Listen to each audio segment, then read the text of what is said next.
Good morning dear students. आप सभी का इस एजुकेशनल यूट्यूब चैनल पर हार्दिक स्वागत है।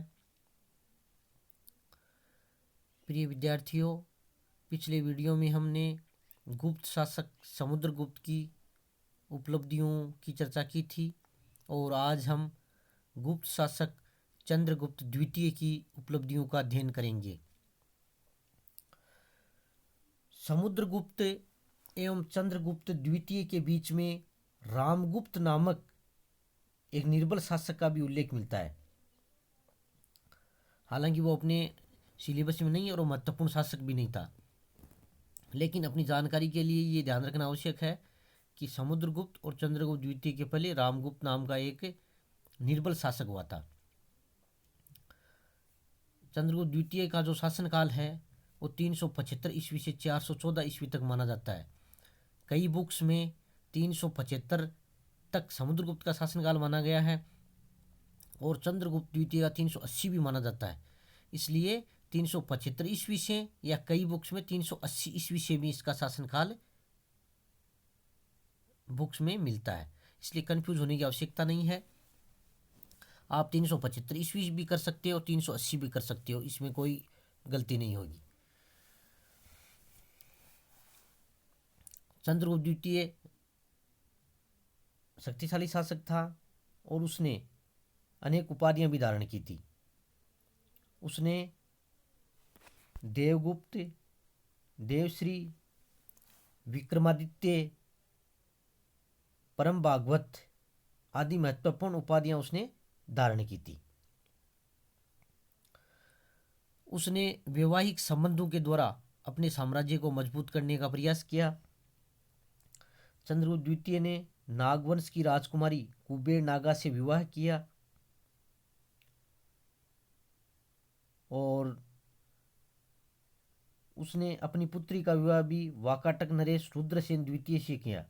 यानी इस प्रकार इसने वैवाहिक संबंधों द्वारा महत्वपूर्ण संबंध कायम किए और जिससे इसको साम्राज्य विस्तार में पर्याप्त सहायता भी मिली। अब इसकी जो विजय हैं वो सर्वप्रथम इसने गणराज्य की विजय की थी।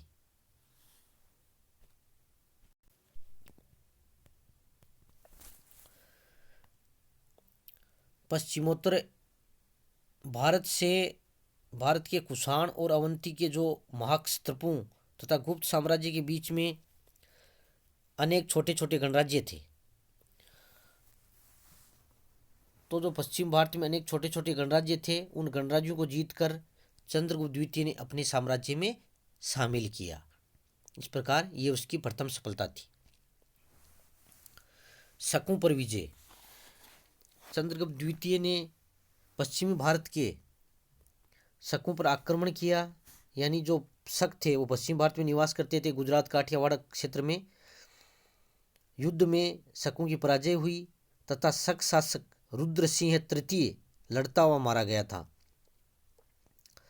शकों पर विजय के परिणाम स्वरूप सौराष्ट्र, गुजरात तथा पश्चिम मालवा पर चंद्रगुप्त द्वितीय का अधिकार हो गया और चंद्रगुप्त द्वितीय ने गुप्त साम्राज्य को अरब सागर तक बढ़ा लिया था।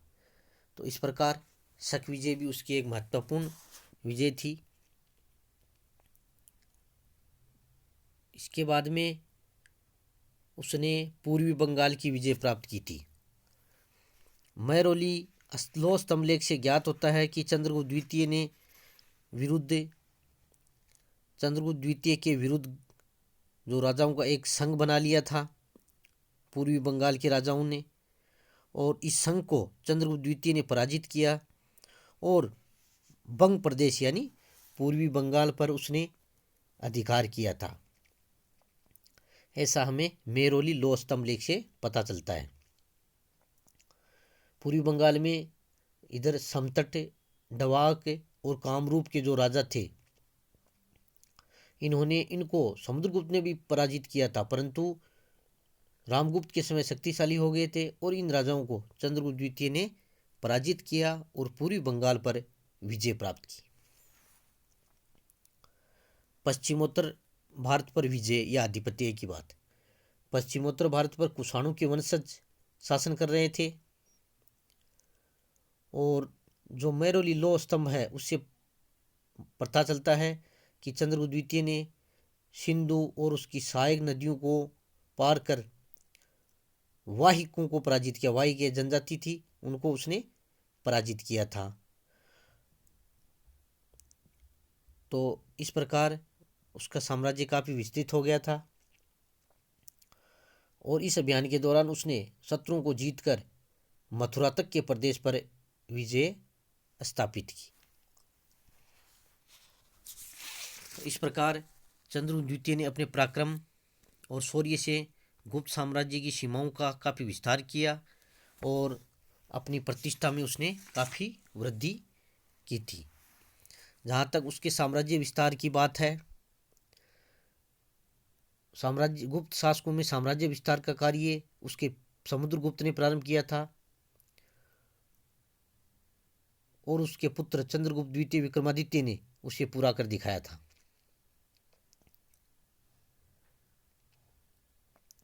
चंद्रगुप्त द्वितीय ने संपूर्ण मालवा जीतकर मध्य भारत यानी गुजरात, सौराष्ट्र और राजपूताना के भागों को गुप्त साम्राज्य में मिलाया और गुप्त साम्राज्य की सीमा पश्चिम तक पहुंचा दी। पूर्व में भी उसने बंग प्रदेश यानी बंगाल के प्रदेश को जीतकर गुप्त साम्राज्य की सीमा को पूर्वी भारत तक पहुंचा दिया था। और उत्तर पश्चिम में भी काबुल और अफगानिस्तान तक के प्रदेश भारतीय साम्राज्य के अंग बन गए थे। इस प्रकार उसका साम्राज्य काफ़ी विस्तृत था और अपनी कुशल सेनापतित्व के द्वारा उसने एक महत्वपूर्ण और विशाल साम्राज्य की स्थापना की। शासन प्रबंध। संपूर्ण भारत पर आधिपत्य करने के बाद गुप्त शासन प्रबंध को संगठित करने का श्रेय भी चंद्रगुप्त द्वितीय को ही है। चंद्रगुप्त द्वितीय के शासन प्रबंध की प्रशंसा चीनी यात्री फाहियान ने भी की है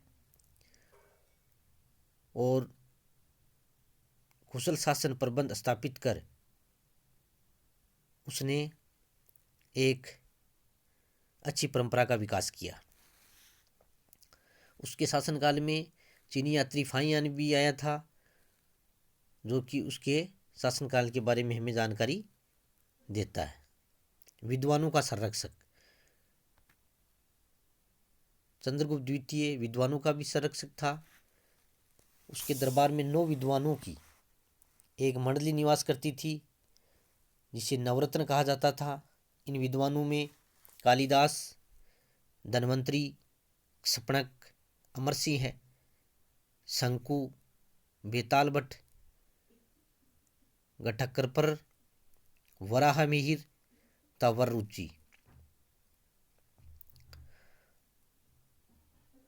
विभिन्न साहित्य कालिदास ने अनेक प्रकार के जो नाटक हैं, अभिज्ञान शाकुंतलम है, मालविकाग्निमित्रम है, काव्य ग्रंथ हैं, रघुवंश है, मेघदूत है, इसी काल में लिखे थे। वराहमिहिर ने भी विभिन्न प्रकार के ग्रंथ लिखे हैं। तो इस प्रकार उसके शासनकाल में साहित्य की भी काफ़ी उन्नति हुई और उसने विभिन्न विद्वानों, साहित्यकारों आदि को संरक्षण दिया।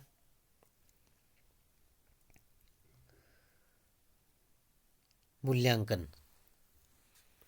कोई भी शासक है उसकी उपलब्धियां हैं, उपलब्धियों का हमें अगर आंसर लिखना पड़ता है तो उसके अंतर्गत हमें उसका मूल्यांकन भी लिखना चाहिए एग्जाम्स में। मूल्यांकन की बात, चंद्रगुप्त द्वितीय एक वीर योद्धा, कुशल सेनापति तथा महान विजेता था। चंद्रगुप्त द्वितीय एक योग्य शासक भी था और उसने अपनी प्रजा की भलाई के लिए सदैव अच्छा कार्य किया। वह एक कुशल कूटनीतिज्ञ भी था। इसके साथ साथ वह एक धर्म सहिष्णु शासक भी था, तब वह सभी धर्मों का आदर भी करता था। या एक बात महत्वपूर्ण ये ध्यान में रखनी है कि जब भी एग्जाम्स में निबंधात्मक क्वेश्चन पूछा जा सकता है कि गुप्त शासक चंद्रगुप्त द्वितीय की उपलब्धियों का विवेचन कीजिए, या अन्य कोई भी क्वेश्चन पूछा जाए तो इसके अंतर्गत हमें उसका वर्णन करने के बाद में निष्कर्ष ज़रूर लिखना चाहिए। निष्कर्ष के तौर पर हम कुछ भी थोड़ा बहुत उस शासक के संबंध में लिख सकते हैं कि उपर्युक्त विवेचन से स्पष्ट है कि गुप्त शासक चंद्रगुप्त द्वितीय एक महान शासक था और उसकी उपलब्धियां ही गुप्त साम्राज्य की उपलब्धियों को चरितार्थ करती हैं। तो इस प्रकार से हमें अच्छे अंक आने की संभावना बढ़ जाती है।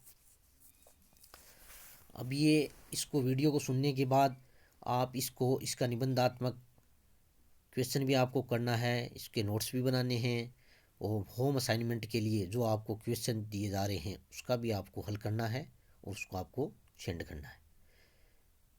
इसी के साथ साथ बहुत बहुत धन्यवाद।